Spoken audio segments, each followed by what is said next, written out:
দর্শক, আজকে আমরা বানাবো আচারি বেগুন।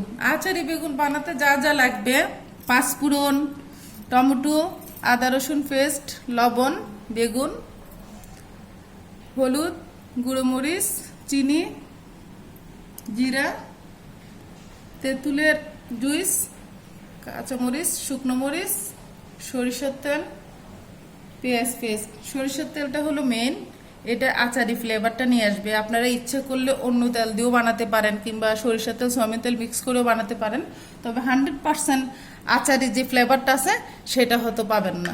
তাহলে আমরা এখন বেগুনটাকে লেমিনেট করে ফেলি। দর্শক, তাহলে দিয়ে দিচ্ছি বেগুনের মধ্যে স্বাদ মতো লবণ, হলুদ, গুঁড়ো মরিচ। এর বেশি দেওয়া যাবে না, এর বেশি দিলে এটা তেলের মধ্যে পোড়া লেগে যাবে। বেগুনকে গায়ে হলুদ লাগাচ্ছি।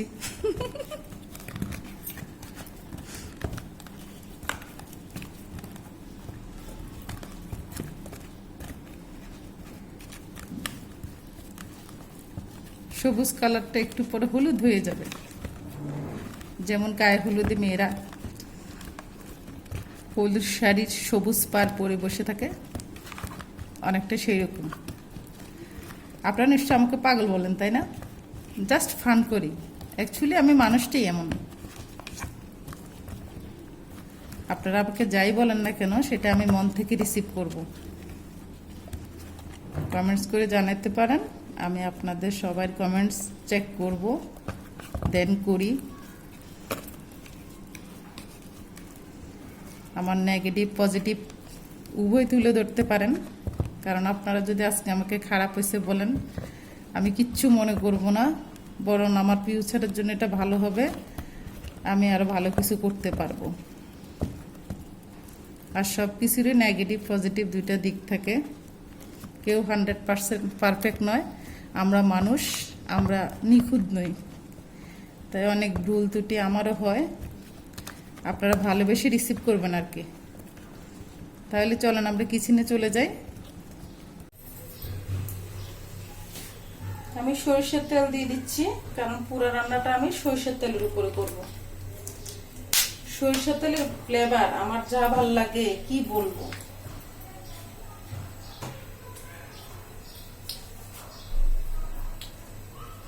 সয়াবিন তেলের মধ্যে অ্যাকচুয়ালি কিছুই নেই। সয়াবিন তেল প্রসেস করতে করতে এটার ভিতরে আর কিছুই থাকে না। শরীরের জন্য সরিষার তেলটা খুবই ভালো। গানিভাঙ্গা অরিজিনাল সরিষার তেল আমার হাজবেন্ড নিয়ে আসে আমার জন্য।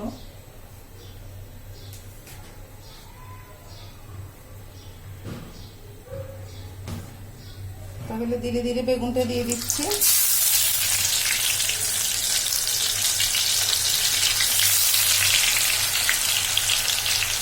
এটা হচ্ছে সবচেয়ে বিরক্তিকর, যখন সরিষার তেলে কিছু দেয়া হয় তখন সরিষার তেলের জন্য আর সেখানে কিছুই দেখা যায় না।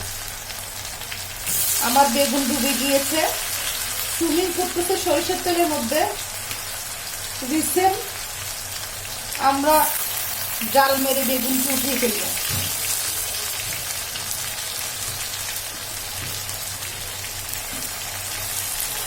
আমি তো কিছুই দেখতে পাচ্ছি না, আপনারা দেখতে পাচ্ছেন আমার বেগুন?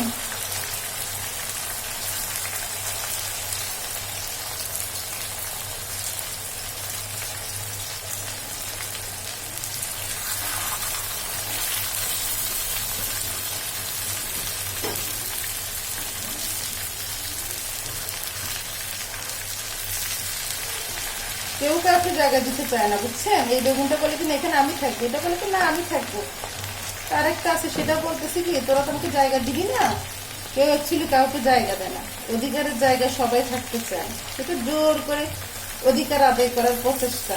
যেমন আমার মতন, আপনারা আমাকে ভালোবাসেন না, তাই লাইক কমেন্ট শেয়ার সাবস্ক্রাইব করেন না, আমি তারপরে জোর করে আপনাদের পিছনে লেগে আছি।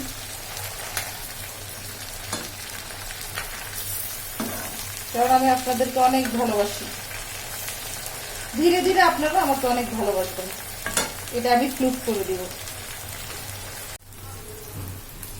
দর্শক, আমাদের বেগুনটা প্রায় 90% হয়ে গিয়েছে। আমি চেয়েছিলাম এটা 50% হোক।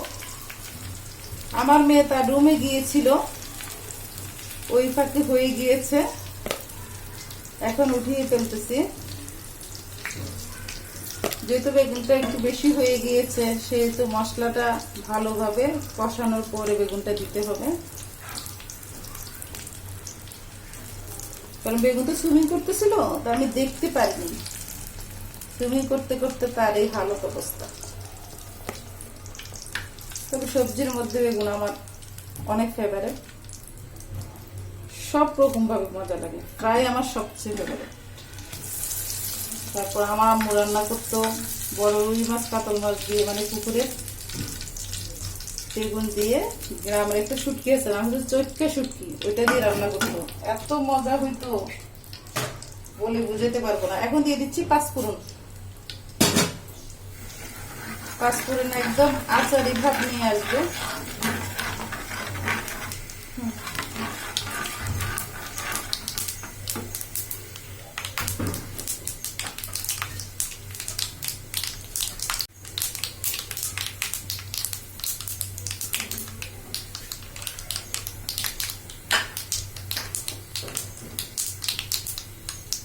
এখন দিয়ে দিচ্ছি পেঁয়াজের পেস্টগুলি।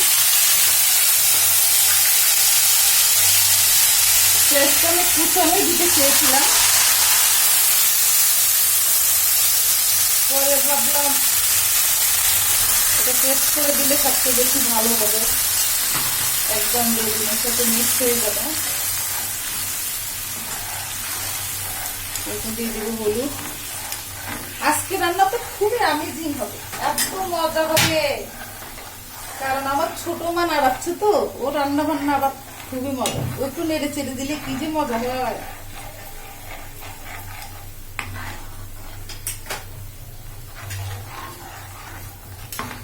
এখন লবণ দিয়ে দিচ্ছি, লাগবে।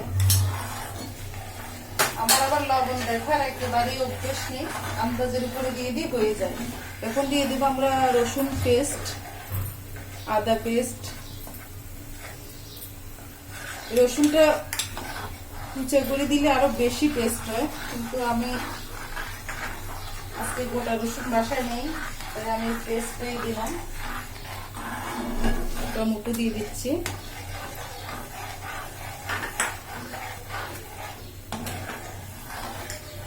এখন দিয়ে দিচ্ছি শাহি জিরা।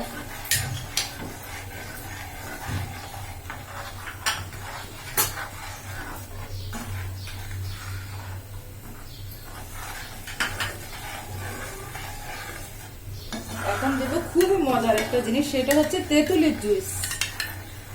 যদি কারো প্রেশার লো থাকে, প্লিজ তেঁতুলের জুস না দিয়ে টক দই ইউজ করতে পারেন, কত স্বাদের একটু বেশ কমতে পারে। এখন যেটা দিব সেটা হচ্ছে চিনি।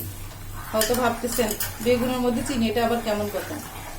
বেগুনটা তো অ্যাকচুয়ালি বেগুন, ঠিক আমার মতন, যার কোনো গুণে নেই। তবে চিনি তেঁতুলে পাঁচফোড়নে সেটা ব্যালেন্স হয়ে যাবে। টক মিষ্টি জাল খাট্টা মিট্টা একদম মনে হবে যে আপনারা কাশ্মীরে আমের আচার খাচ্ছেন, খুবই ভালো লাগবে।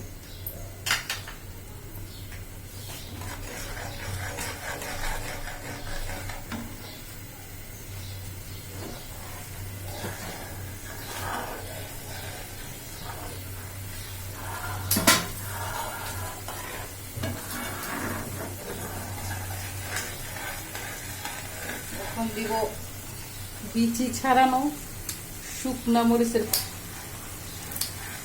উপরের অংশ।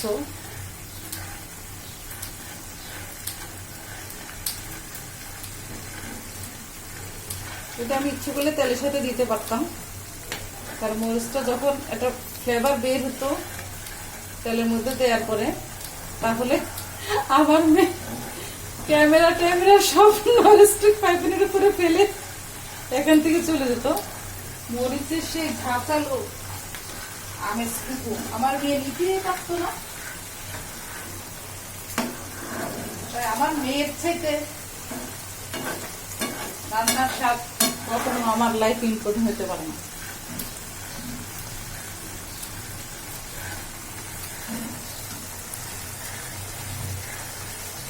একদম কাশ্মীরি আচারের মতন বেগুনের উপরে বীজগুলি উঠে আসবে।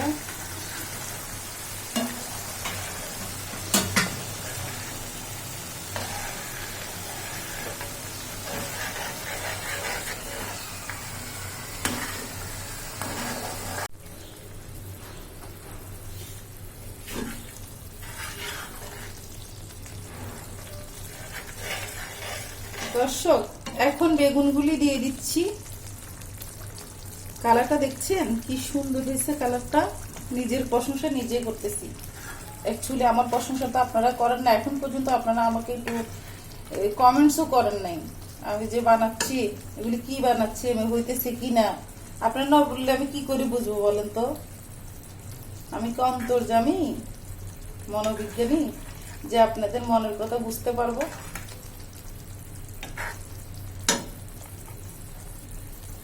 তাই নিজের প্রশংসা নিজেই করতেছি।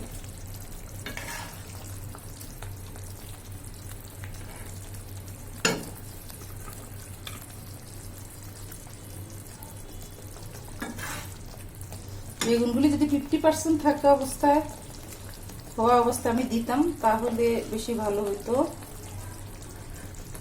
সরিষার তেলের ফেনাটা উঠে যাওয়াতে আমি বুঝতেই পারিনি ভিতরে ভিতরে বেগুনটা অনেকখানি হয়ে গিয়েছে, প্রায় 90% হয়ে গিয়েছে। এই জন্য আমি মশলাটা একদম ভালো মতো কষে নিছি, তারপরে দিচ্ছি যেন বেশিক্ষণ না রাখতে হয়। এটা তো হাত দিয়ে ধরতেও পারছি না। আর ঢাকা শরীফ বেগুনগুলি তো যে অবস্থা, এগুলি সব সার মারা বেগুন, আমাদের দেশের গুলির মতো না। যেটা তো ভেঙে যাচ্ছে।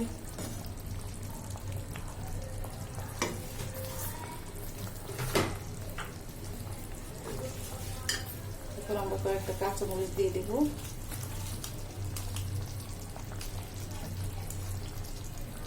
মা তুমি এত ভালোবাসা দেখিও না, এত ভালোবাসা দেখলে আমার বেগুন ভেঙে যাবে।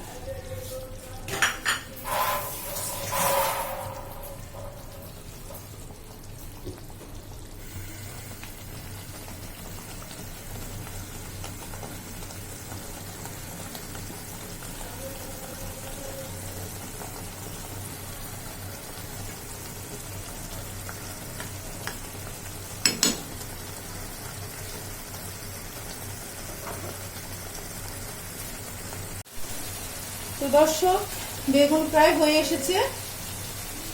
পানিটা একটু কমলে ডিশ আউট করে দিচ্ছি, তারপর আবার ফিরে আসতেছি আপনাদের মাঝে।